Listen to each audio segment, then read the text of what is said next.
My guys, my Dons, my confidants, my Mafia family, I first off want to thank you for all the support y'all have been giving the past two videos. It's really been motivating me to get these videos out. I'm actually redoing this entire video. Um, so hopefully I still have the energy to put forth the good content you guys have been enjoying. But continue to comment, like, share the video, and subscribe if you are new. And I'm not going to take up too much of your time because I know why you're here. So let's hop right in to What of Gong was in My Hero Part 7. So at the end of Part 6, Eraserhead and Deku had recently come back to save Gong from Muscular, incapacitating him with Eraserhead, making it so he couldn't use his quirk, and Deku knocking him out. After this, Eraserhead tells Gong that he needs to head back down to the main camp and he needs to get some rest, as she's telling Deku to go find Mandolin and let her know that everyone can fight back and they will not get in trouble.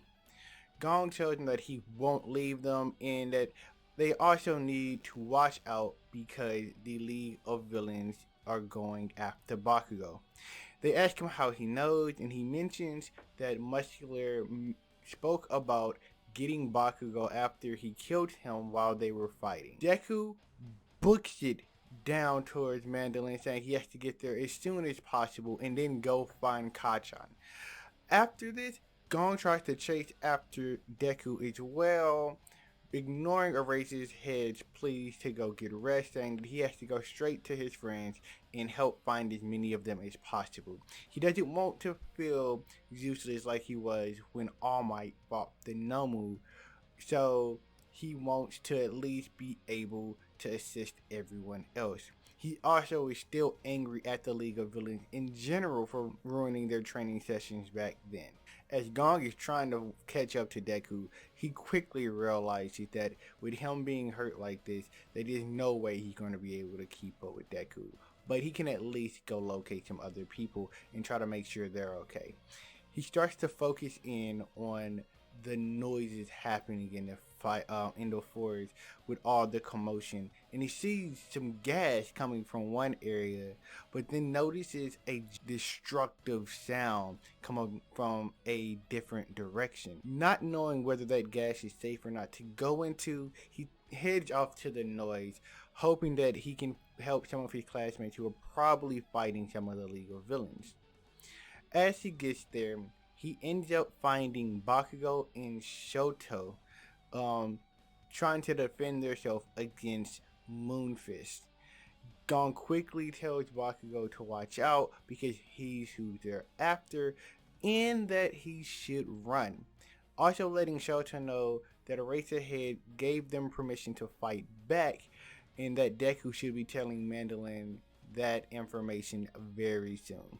Bakugo, being who he is, um, ignores Gon and says he doesn't need to run, he doesn't need to be protected because he's going to be the number one hero, and he wants to fight back. But Shoto reminds him that if he uses his explosions, he can make the situation worse by actually just causing a forest fire. So during this time, they're just defending themselves, trying to stay safe from Moonfish. Gong, being injured, is really unable to help out much in this regard, just kind of staying in the trees and keeping himself at a safe distance. During this time, Mandolin actually lets everyone know that they have permission to fight back, meaning that Deku had reached her. So they continue to run since they can't really do anything, and Moonfish has already been destroying through Shoto's ice. What ends up saving them is that Deku runs into Mizo and Tokiyomi when Dark Shadow is going rampant. As they're running away from Dark Shadow, they end up leading him towards Moonfish and the others, and he defeats Moonfish.